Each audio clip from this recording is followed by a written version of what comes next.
Euskal kulturak bere historia daukan heinean, sarritan gure herriaren sustraietara begiratzea komenigarria da. Horrela, euskal jakintzaren alde borroka egin dutenak goraipatzea da euskaldun bezala gure ardura eta betebeharra. Euskal jakintza gaien historian dago ezbairik gabe Txomin Pelien. Parisen jaioa, 1922an, biologoa ikasketaz, naiz eta azkenik euskal irakaskuntzarekin uztartu duen urteetan zehar beren naturarekiko zaletasuna. Etnologian, hainbat lan garrantzitsu argitaratu ditu, eta baita saiakeraren, nobelaren eta poesiaren eremuetan ere. Azken aldian, merezitako omenaldi eta sariak jaso ditu. Txomin Pelien, ezbairik gabe, euskal jakintzaren gaztelua da. Sortuz gure aukera. Biologoa nintzen, denbora berean euskara erakasten eban, Zea, Pariseko Lize, Lavoisier hortan, Parisen bertan, zenta batxileat eta posible zen aurkeztea azken urtean euskara. Eta horrean ikasle bariton, eta 12 urtez irakatsi dute euskara. Eta gau, egia da, ikasi dudala, eta euskaldun berria, erdi euskaldun berria, zenta 14 urtekin ez duen berba iten, astutan nengoen, eta horrean berriz errekuperatzea, etxean entzuten nuen, gurasoa beti euskeraz. Geho galdu. Zaiatze hortan ezin gelditu. Euskalian, egon nintzen, 2 urte pasatu nituen Euskalian, bakarrik zenta Parisen jaio eta gerra garaian 2 urte, eta nitzuli nintzen Parisera, Alemanen garaian, baina 2 urte eta hartan natura deskubritu nuen, eta pentsa, Basaburuko, Xiburako Basaburuan, Larraina aldean, eta Ligin eta horietan sekulako leku edarra badie, oianak eta hola, eta zaletu nintzen, natura zaletu, eta beste gauza batek eskatzen nuen, eta hori beti izan dut, eta behar bada berandu egi, mediku izateko, baina giza gorputza ere oso interesgarri zitzaidan funtzionamendua eta hola. Eta jo, enfermero nagusi izan naiz ejerzituan, edo armadan, ez dut hori jarraitu, ezagun belo izan, niretzat olako bide baten hartzeko, eta horrean euskara, gaztelania ikasi nuen, filologia egin nuen, eta espainol filologia, eta gero euskaraz tesi bat aurkeztu, eta katedra bat lortu nuen, Baionan, eta katedratikoa izan egon nintzen. 16 urtez universitatean, eta 12 urtez, horretu 28 urtez euskara irakasten, eta irakasten dian ikasten da. Gauden tokitik Txomin Pelien Jon Mirande idazlearen lagun mina izan zen urteetan zehar. Horrela, haur besoetakoaren idazlearen martirioa ezagutu zuen Txomin Pelienek ere, azkenik euskal literaturaren obra polemiko hau argitaratu zen arte. Bere personaia ezagutu dut. Zenta Mirande, bera, izan ditu pedofilo mentura batzuk. Eta pedofila izan dituenean, beti esaten du, lehen persona egiten du.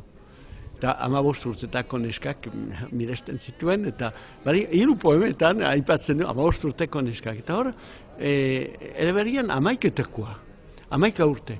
Eta hori, pizkate lagun bat ezagutu nuen lagun baten mentura kontatu ziren, ezagutu nuen frantses bat, baina ez dakit izena ahaztu egin zait, bera mentura hori gertatu zitzaiona.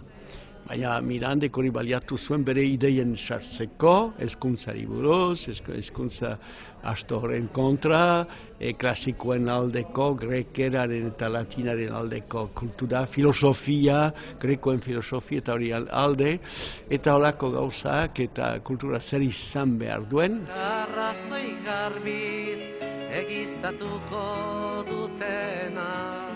Sekulako zentzura bat zegoen, eta beti ukatzen dirateo indikan iparaldeko apesek, baina nik dokumentua baditut. Eta hemen herrian hau idatzi da, gure herrian hau idatzi da, Miranden kontra idatzi da, eta erotismoaren kontra idatzi da, zenta erotismo gauza itxusia zen, eta hasi zen poemekin. Zeta eleberri, bai poema, Beroita mairuan bukatua zuen bilduma, eta Gipuzkera osotuan idatzia orduan, geho Lapurtarrera pasatuko ditu. Lafite famatu liberal, apes liberal hori, omen, apez gaizto bat, hasi zen idazten, erotismoa, ez zuen erotismo erabiltzen, lizunkeria. Hau, pornografia, betzak etzen erotismorik pornografia etakito. Beste guzia zen, kristau moralaren kontrako osak idazten ziren, eta etzekean beste poema bate bat zegoela, baina geostik sartu duena, Kristoren kontrako poema hori, eta pentsa, orduko Euskarian zenta Elizak agintzen zuen iparraldean eta hegoaldean eta denetan, Elizak agintzen. Eganen saiatu zen, aurbizuetako publikatzen eganen, baina eganen esan ziote, barkatu, baina hau argitartzen bada, akabo aldizkaria. Eta ez zuen argitaratu izan hori. Eta ibili zen, nobel hori Ego Ameriketan, Miangolarek eskoen artean izan zuen, aipatu zuen Karakasen, eta zuten, holakorik ezin publikapen, guziak kontra jarri zien, eta ez zen argitaratu. Eta azkenian, Arestik erikuperatu zuen, eta argitaratu zuen, eta eskoen artean etorri zitzaion gipuzkerazko lan bat. Eta hori gipuzkerazko hori, gaurkotu behar dut eta atxak sartuko dizkiot. Atxak sartu zituen, baina fontzean batzuk esatea hori Laportar klasikoa da, bai Laportar klasikoaren hitz batzuk sartu zituen. Arestik, Mirandik ez zuen gogorik oso gaixorik zegoen garai hartan. Eta bera hil baino 2 urte lehenago, bere burua hil baino 2 urte lehenago, ikusi zuen eleberria.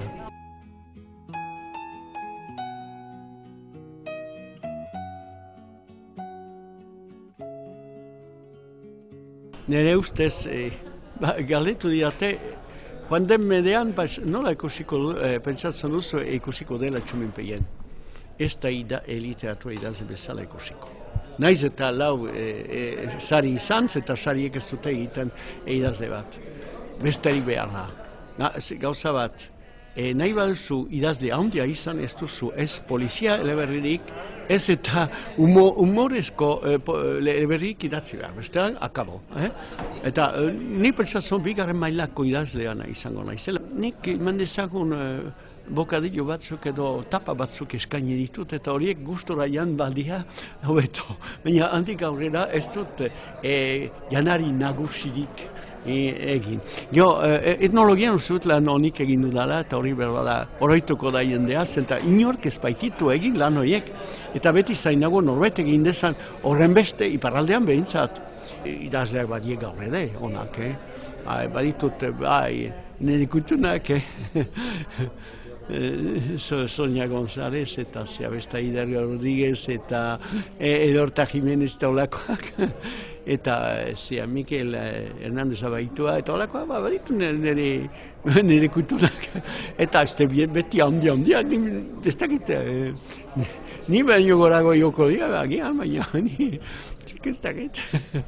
Gizonen lana jakintza dugu ezagutu zaldatzea.